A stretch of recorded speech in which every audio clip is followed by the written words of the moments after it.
नमस्कार बच्चों, in this video we will discuss question number 101 to 110। वो क्वेश्चन जो गेट के एप्टीट्यूड सेक्शंस में आ चुके हैं। शुरू करते हैं question number 101।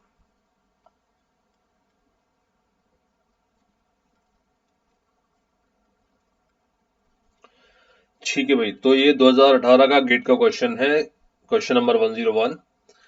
In a party 60% of the invited guests are male and 40% are female. 80% of the invited guests attended the party.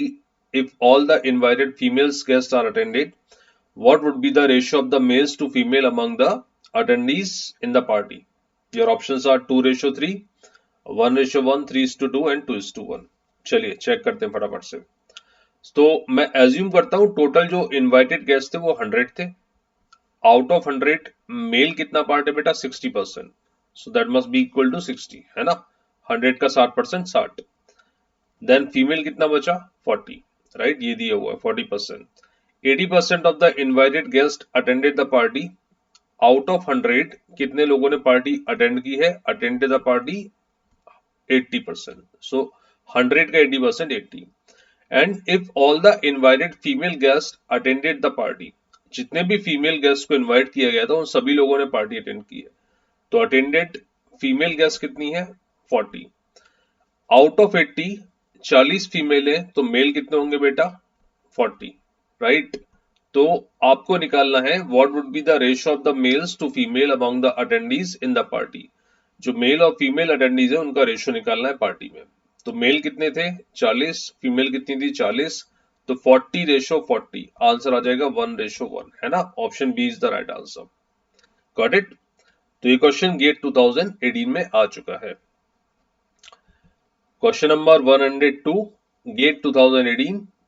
PQR, I mean product of P into Q into R is not equal to 0. P to the power minus X, इसको लिख लेता हूं मैं यहाँ पर side में एक बार और।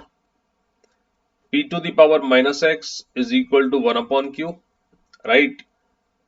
Q to the power minus Y is equal to 1 upon R, and R to the power minus Z is equal to 1 upon P. What would be the value of product X, Y, Z? X, Y, Z का product का answer क्या आएगा? ठीक है, तो भाई मुझे दिख रहा है कि P की power minus x is equal to Q की पावर -1, है ना। 1 अपॉन Q है, तो इसको 1 से ऊपर में शिफ्ट करूंगा, डिनोमिनेटर से न्यूमरेटर की तरफ ले जाऊंगा, तो Q की पावर -1 हो जाएगा। Agreed. Q to the power -1 is equal to R to the power -1. Similarly, R to the power minus Z is equal to P to the power -1. तीनों इक्वेशंस को मैं मल्टीप्लाई कर देता हूं। What we are getting? P to the power minus X into Q to the power minus Y into R to the power minus Z, and that must be equal to P to the power -1 into Q की power -1 into R की power -1। अब यहां से मैं left hand side और right hand side को compare करता हूं, तो बेटा x की वैल्यू कितना मिल रहा है? 1, क्योंकि p की पावर में -x है यहाँ पर और यहाँ -1 है, तो x का वैल्यू मिलेगा 1, y का वैल्यू 1 और z का वैल्यू 1। तीनों का जो प्रोडक्ट होगा उसका रिजल्ट क्या आएगा? 1, राइट। तो option C is the right answer. Got it. चलिए आगे बढ़ते हैं। Question number 103, GATE 2018, number series का क्वेश्चन है। What is the missing number in the following sequence? 2, 12, 60, 240, 720, 1440 and so on. तो आपको जो सीरीज दी है 2, 12, 60, 240, 720, 1440 डैश एंड देन 0।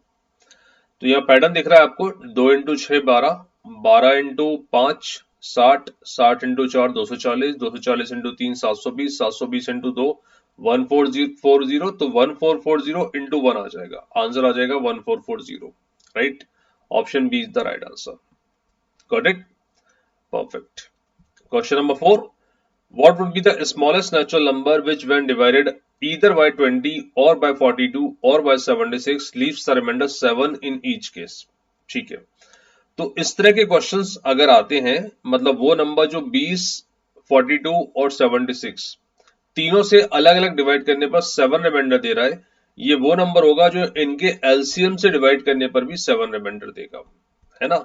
ये लॉजिक आपका दिमाग में आपको रखना है। एलसीएम से डिवाइड करने पर भी 7 रिमाइंडर देगा, तो मैं एलसीएम निकाल लेता हूं। 20 we can write it as 2 into 2 into 5, है ना। 42 को लिखूंगा मैं 2 इंटू 3 इंटू 7, और 76 होता है 2 इंटू 19। तो एलसीएम में हम मैक्सिमम पावर कंसीडर करते हैं किसी भी नंबर की, तो 2 की पावर मैक्सिमम कितनी दिख रही है, 2 इंटू 2, है ना।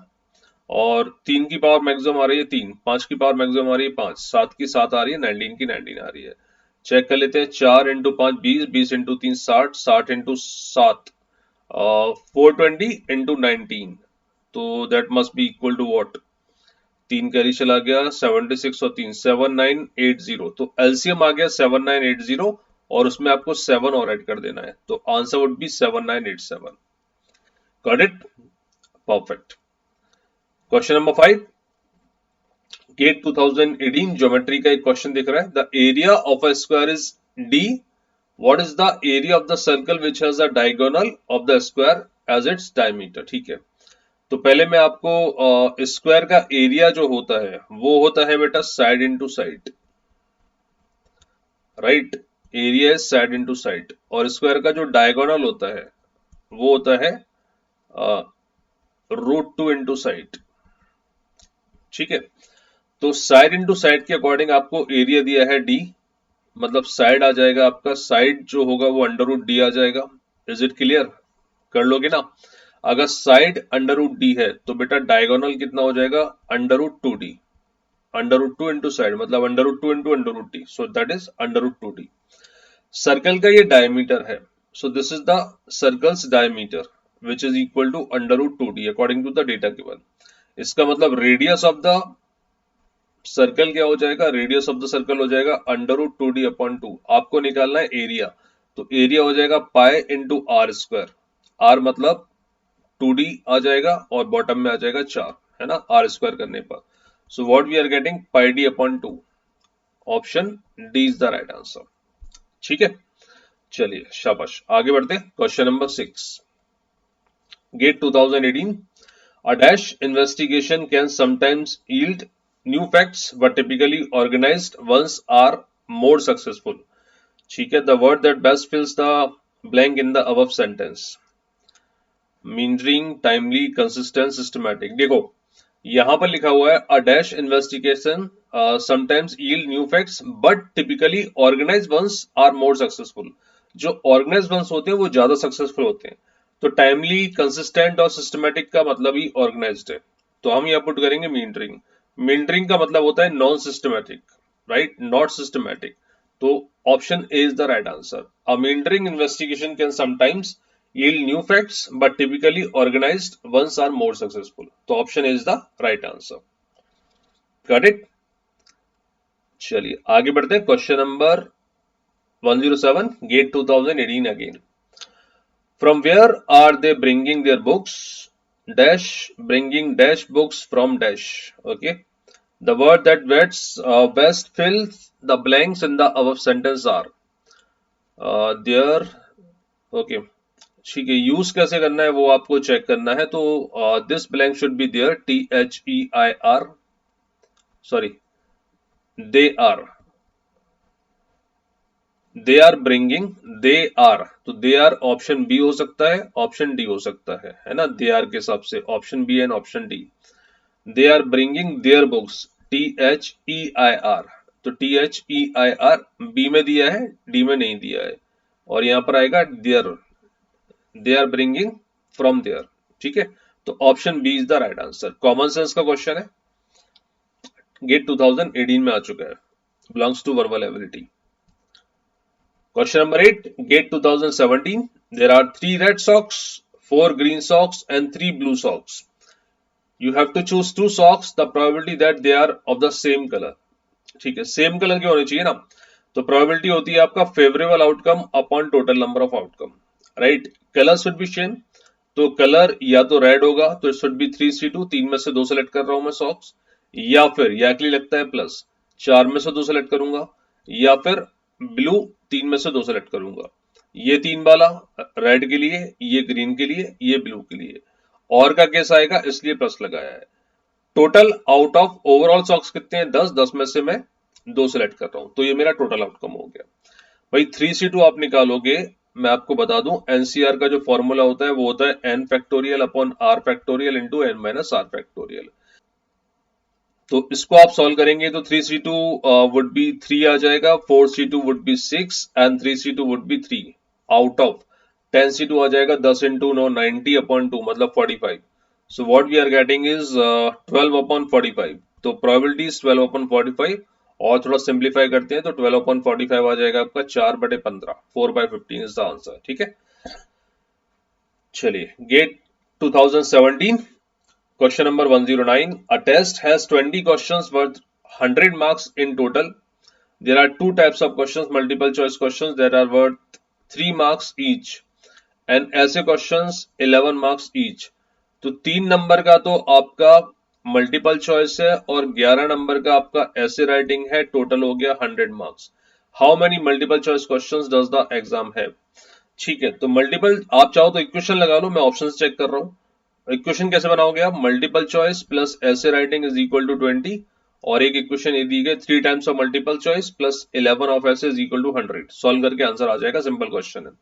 I am checking by option क्योंकि ये 3 का मल्टीपल है, 11 का मल्टीपल है. अगर 3 का मल्टीपल 12 या पुट करता हूँ, m की वैल्यू 12 पुट करता हूँ तो ये 36 आएगा. 36 को 100 में कन्वर्ट करने के लिए 4 का एंड होना चाहिए, 64 होना चाहिए. 11 का मल्टीपल 64 नहीं होता. अगर मैं बी ऑप्शन पुट करता हूँ, 15 पुट करता हूँ तो ये आ जाएगा 45. 45 को 100 बनाने के लिए यहाँ पर 55 होना चाहिए जो 11 का मल्टीपल होता है, राइट. तो option B is the right answer. ठीक है, आप इक्वेशन सॉल्व करेंगे so answer would be same. Question number 110 GATE 2017. अच्छा क्वेश्चन है, इनफैक्ट बहुत अच्छा क्वेश्चन है. x is a 30 digit number starting with the digit 4 followed by the digit 7. x एक नंबर है जिसमें 4 दिया है और उसके बाद 7 दिया है. कब तक दिया है? 30 डिजिट तक. ये पूरा एक पर्टिकुलर नंबर है. जब मैं इसका क्यूब करता हूं, है ना, इसमें 30 डिजिट है, जब मैं इसका क्यूब करता हूं तो जो भी नंबर आएगा उसमें डिजिट कितनी होगी? देखो, दो चीजें कर सकते हैं. एक तो गेट में आपको वर्चुअल कैलकुलेटर अलाउड है, तो इस तरह के कुछ नंबर लेके पैटर्न बनाना. एक नंबर ले लिया 47, एक नंबर ले लिया 477, एक नंबर ले लिया 4777 एंड सो ऑन. तो जब आप 47 का क्यूब करोगे, है ना, 47 का क्यूब करोगे तो उसमें जो डिजिट आएंगी वो 6 आएंगी, राइट. 47 का क्यूब करने पर 6 डिजिट्स आएंगी. 4777 का आप क्यूब करोगे तो 9 डिजिट आएंगी. 477 का क्यूब करोगे तो 12 डिजिट आएंगी. तो पैटर्न क्या बन रहा है? अगर 2 डिजिट का नंबर है तो 6 डिजिट आती है क्यूब करने पर. अगर नंबर 3 डिजिट का है तो क्यूब करने पर 9 डिजिट आती हैं. अगर नंबर 4 डिजिट का है तो क्यूब करने पर 12 डिजिट आती हैं. मतलब 3 का मल्टीप्लाई हो रहा है डिजिट में. तो अगर नंबर 30 डिजिट का होगा, राइट, तो क्यूब करने पर डिजिट कितनी आएंगी? 30 इंटू 3, राइट. तो आंसर मस्ट बी 90. एक तो ये हो सकता है. अब हो सकता है आपको ये क्लिक करे ना करे, तो दूसरा अप्रोच क्या है? कैन आई से ये जो नंबर लिखा हुआ है 477777 एंड सो ऑन, ये होगा बेटा 4.77777 up to 30 digit into 10 to the power 29. समझ आ रहा है? 10 की पावर 29 से मल्टीप्लाई करूंगा तो पॉइंट हट जाएगा और नंबर आ जाएगा 47777 अप टू 30 डिजिट. अगर मैं इस पूरे सेक्शन का क्यूब करता हूं, इस पूरे नंबर का मैं क्यूब करता हूं, राइट, तो 10 की पावर 29 आपको कितना देगा? क्यूब करने पर 10 की पावर 87 इंटू 4.7777. ये जो नंबर आएगा वो 3 डिजिट का नंबर आएगा. मतलब ये जो नंबर आएगा वो 4.777 पावर 3, ये 3 डिजिट का नंबर आएगा. क्यों आएगा आपको कैसे पता सर? देखो, 4 जो होता है, 4 का क्यूब करने पर 2 डिजिट नंबर मिलता है, 5 का क्यूब करने पर 3 डिजिट नंबर मिलता है. और ये जो नंबर है 4.77 ये 5 की तरफ जा रहा है, तो इसका भी क्यूब करने पर 3 डिजिट का नंबर मिलेगा. तो 3 डिजिट तो यहां से मिलेंगी और 87 डिजिट ये है, 10 की पावर है ना, तो 87 डिजिट ये है. तो टोटल कितना हो गया आपका? 90 डिजिट्स, राइट. तो इस पर्टिकुलर नंबर का क्यूब करने पर आपको टोटल नंबर ऑफ डिजिट्स कितनी मिलने वाली है? 90 डिजिट्स. Got it? परफेक्ट. तो बच्चों ये थे कुछ क्वेश्चंस जो गेट में प्रीवियस ईयर्स में एप्टीट्यूड सेक्शन में आ चुके हैं, और कुछ और अच्छे क्वेश्चंस लेकर मिलेंगे नेक्स्ट वीडियो में. तब तक के लिए thank you very much. God bless you. Bye bye. Take care.